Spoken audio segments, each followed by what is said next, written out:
आमचा बळीराजा प्रचंड दुःखात आहे. सगळीकडे पाणीच पाणी. सामान्य जनता या पावसामुळे त्रस्त आहे आणि अशात आम्ही सुद्धा या जनतेला त्रास जाऊ हे मनाला पटत नाही. परंतु 4 दिवसाचा उन्हाळा दुष्काळ असो की कोरडा दुष्काळ असो, या दुष्काळाची दाहकता, या वेदना आम्हाला माहिती आहे.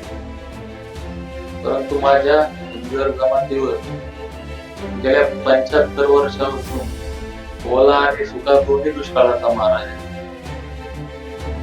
आमच्या वेदना काय असतील, आमचे दुःख काय असतील, त्याच्यामुळं महाराष्ट्रातल्या सर्व सामान्य जनतेची माफी मागत, माझ्या बळीराजाची माफी मागत, उद्याचं आंदोलन